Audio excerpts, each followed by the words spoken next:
Okey, baik kelas. Jadi kamu semua sudah faham dan jelas mengenai pengertian dalil naqli dan juga kepentingan beriman dengan nama Allah Al-Azim dan Al-Hamid.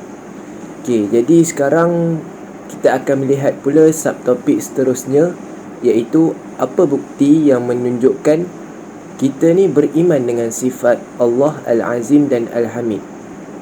Tapi sebelum tu, Ustaz nak tanya kamu semua, berdasarkan pendapat kamu, apakah contoh ciptaan Allah yang kamu tahu dan apa pula kegunaannya dalam kehidupan seharian kita? Siapa nak jawab? Angkat tangan. Kalau salah tak apa, yang penting berani mencuba. Ada sesiapa nak jawab? Saya nak jumpa Ustaz. Okey Iman, bagus. Apa jawapan kamu? Matahari Ustaz, fungsi dia untuk memberikan cahaya pada waktu siang. Okey, betul. Selain itu juga, melalui sinaran cahaya matahari yang Iman kata tadi, Allah ciptakan cahaya matahari tu supaya tumbuh-tumbuhan dapat menghasilkan makanan menerusi proses fotosintesis. Selain daripada itu juga, kegunaan matahari, kita dapat menentukan waktu solat. Contoh, solat Zuhur, solat Asar. Okey, bagus Iman. Okey, ada siapa lagi nak cuba? Nokman? Saya Ustaz. Apa jawapan? Allah ciptakan laut Ustaz. Laut, apa fungsi laut? Fungsi dia nak dapatkan bekal ikan, bekal air. Betul. Kalau kamu tengok dekat laut, ada banyak nelayan yang bawa bot. Mereka semua mencari sumber rezeki di kawasan laut, seperti menangkap ikan, sotong. Ada juga yang mencari mutiara dan macam-macam lagi yang ada dalam laut. Betul jawapan Luqman. Jadi laut ni luas, bukan sahaja untuk kita mencari sumber rezeki, malah laut ni juga berfungsi sebagai jalan perhubungan antara satu tempat ke tempat yang lain. Luqman dengan Iman pernah pergi Pulau Pangkor tak? Pernah Ustaz. Pernah Ustaz. Best tak? Seronok Ustaz. No, sebelum kamu pergi Pulau Pangkor tu, kamu kena pergi JT kan, naik ferry. Betul Ustaz. Jadi naik ferry tu jalan atas laut. Jadi itulah yang Ustaz masukkan tadi. Fungsi laut, dia menghubungkan antara satu tempat ke tempat yang lain sebagai jalan perhubungan. Okey. Jadi di sini Ustaz nak bagi tahu bahawa ciptaan Allah ni sangat luas dan unik. Setiap apa yang Allah ciptakan pasti ada kegunaan dan fungsinya yang tersendiri. Sehingga kan tiada siapa pun di atas muka bumi ni, termasuk kita manusia, yang mampu menandingi kehebatan ciptaan Allah. Jadi sebab itu, sebagai umat Islam, kita wajib beriman dengan nama Allah Al-Azim dan Al-Hamid. Jadi apa pula bukti yang menunjukkan seseorang itu beriman dengan sifat Allah Al-Azim dan Al-Hamid ini? Jadi seterusnya akan disambung oleh Cikgu Luqman. Okey, sekarang kita nak tengok pula apa dia bukti kita beriman dengan sifat Allah Al-Azim dan sifat Allah Al-Hamid. Tapi sebelum tu Ustaz nak kamu semua buka buku teks muka surat 88.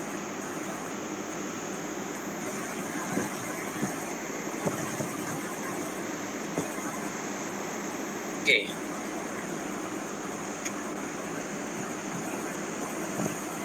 Sebelum ni kita dah tengok bahawa pentingnya untuk kita beriman dengan sifat Al-Azim dan sifat Al-Hamid. Jadi tak bolehlah kalau kita percaya je tapi kita tak gambarkan pun apa kepercayaan kita tu dalam kehidupan seharian kita.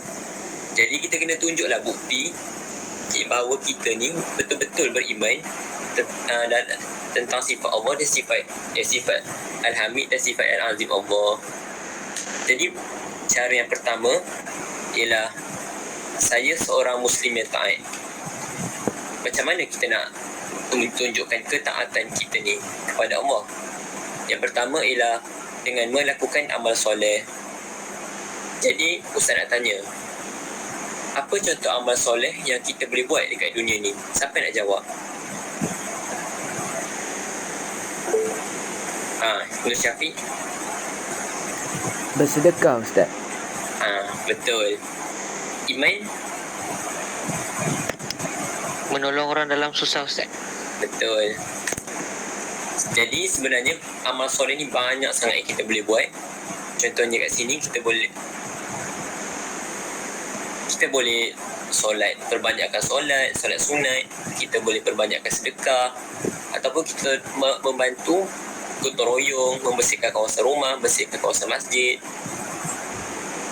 Jadi perkara-perkara ni dapat menunjukkan bahawa kita betul-betul taat kepada Allah. Seterusnya, bukti yang kedua ialah saya sentiasa bertawakal kepada Allah. Macam mana nak tunjukkan kita ni bertawakal kepada Allah? Yang pertama, kita meyakini semua ketentuan Allah dalam kehidupan. Jadi, dan yang kedua ialah kita berusaha dengan tekun untuk berjaya. Jadi, untuk menunjukkan tawakal kita kepada Allah ni bukan sekadar tawakal semata-mata. Contohnya kalau ada periksa, ada ujian yang akan datang, kamu tak bolehlah tertawakal 100% kepada Allah tapi kamu tak usaha, dan kamu tak usaha langsung. Tawakal kita ni kena disertakan juga dengan usaha. Contohnya apa? Contohnya kita banyakkan berdoa kepada Allah, dan kita berusaha untuk belajar bersungguh-sungguh. Bukti beriman kepada sifat Allah Al-Azim dan Al-Hamid ialah saya sentiasa mensyukuri nikmat Allah. Jadi, macam mana kita nak tunjukkan bahawa kita ni betul-betul bersyukur dengan nikmat Allah? Yang pertama, kita sentiasa mengagungkan kehebatan Allah. Yang kedua, kita menggunakan nikmat dengan sebaik-baiknya. Dan yang ketiga ialah kita sentiasa memuji kebesaran Allah.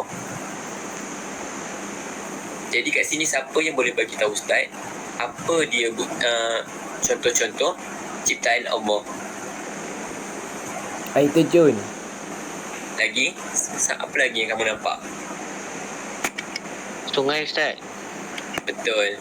Jadi ciptaan-ciptaan Allah seperti air terjun yang kamu nampak ni, matahari terbenam, pelangi, ini semua bukti-bukti bahawa Allah itu berkuasa dan betul-betul bersifat Al-Azim dan juga Al-Hamid.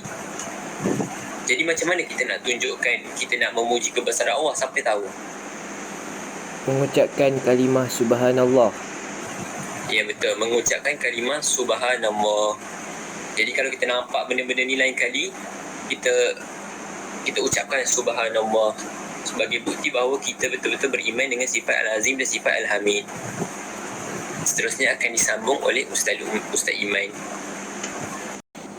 Okey murid-murid, sekarang ni Ustaz nak kamu semua hayati dan teliti nasyid yang Ustaz akan pasang dan dengarkan pada kamu semua. Baik, Ustaz.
Okey.